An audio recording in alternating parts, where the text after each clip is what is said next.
اوكي، سلام عليكم ورحمة الله وبركاته. معكم نازل مقطع جديد. في مقطع النهاردة زي ما احنا عارفين ان انا بلعب العاب وكده، وبلعب بالاخص روبلوكس. انا كنت جايب سكين فلسطين وهعرض لكم الصورة هنا اهو كده اهو. كنت جايبه بنطلون وتيشيرت روبلوكس. قامت ماسحة البنطلون الاول اللي انا لابسه في الصورة، قمت جبت واحد تاني زيه بالظبط، بس مش مصورتوش بقى مش زيه بالظبط. دلوقتي هوريكم اللي حصل.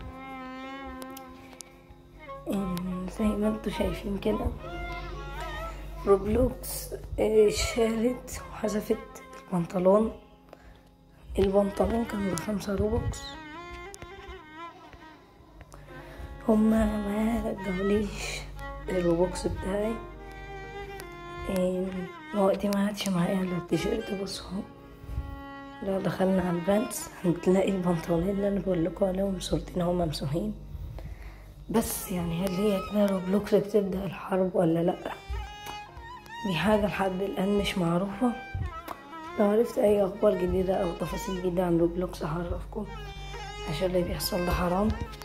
خدوا بالكم، مش بناطيل بس اللي مسحتها، بندت اكونتات ناس ومسحت مبات. فكده روبلوكس بتعلن حرب رسميا. بس ماشي، باي باي. ولا تحسبن الله غافلا عما يعمل الظالمون، إنما يؤخرهم ليوم تشخص فيه الأبصار،